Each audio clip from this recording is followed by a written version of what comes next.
The barrel of the gun was steady. Her hands weren't shaking. Mine weren't either. My sister stood 2 feet away, finger curled on the trigger, eyes narrowed with something I once mistook for strength.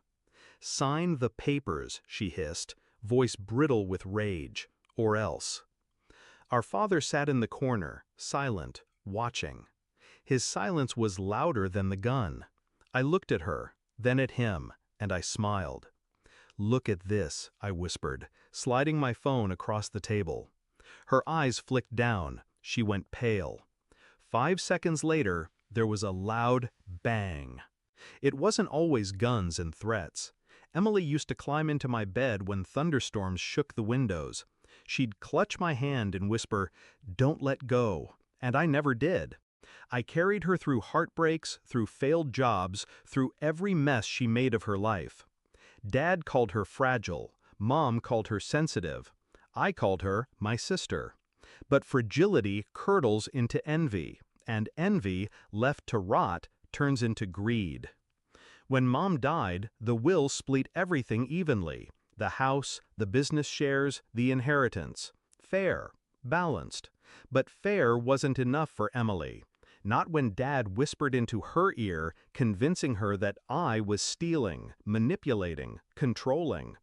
It wasn't long before the whispers became plans, and the plans became tonight.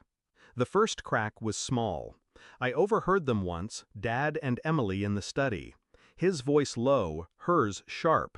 The words were fragments, signatures, power of attorney, make her do it. I walked away before they saw me, but I knew. Then the documents appeared, papers shoved across the table, demanding I transfer my share of the estate.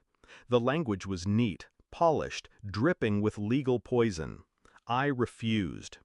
That's when the text messages started. Emily's tone shifting from pleading to threats. Dad's silence, his refusal to intervene, said more than his words ever could. And then, tonight, when they cornered me in the old dining room, gun in hand, paper spread across the table like a ritual sacrifice. I could have panicked, I could have begged, but instead I remembered the camera.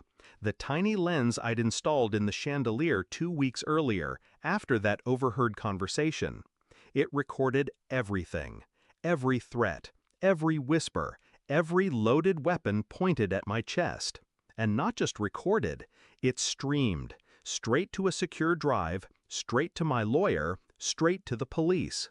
So when Emily raised that gun, thinking power was finally hers, I felt calm. I didn't need to fight her strength. I only needed to show her the truth. The plan was simple. 1. Evidence.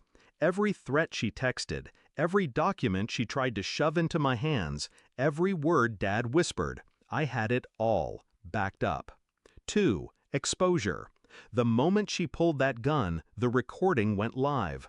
A silent witness they couldn't silence. 3. Timing. I waited until she thought she had me trapped, until she believed the fear would force my hand. That's when I slid the phone across the table. On the screen, a live feed of her, gun raised, face twisted, and a blinking red light in the corner, recording. Her face drained. The color bled out like ink and water. "What is this?" she stammered. I leaned back, calm. Insurance. Dad shifted in his chair, finally speaking, his voice low, venomous. "You wouldn't." I met his eyes. I already did. The bang that followed wasn't the trigger. It was the front door. Police boots hitting hardwood. Voices shouting commands. Guns drawn, not at me, but at her. Emily froze, weapon still in hand. The officers moved fast, disarming her, shoving her to the ground.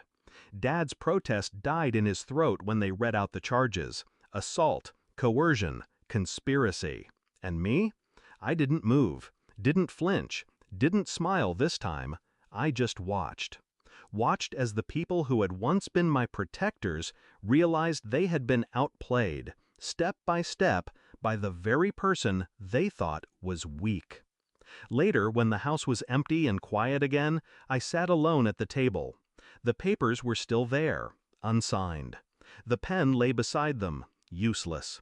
I thought about Emily's face when she saw the feed, the moment the illusion of power cracked. And I thought about Dad's silence, how he had watched me my whole life, not as a daughter, but as a tool. Tonight, I became something else. Not a tool, not a victim, not a pawn in their game. I became the one holding the board. They wanted my signature. They got my signature move instead. And as I walked away, leaving the papers behind, only one thought echoed in my mind. They pointed a gun at me to take everything, but in the end, it was me who pulled the trigger.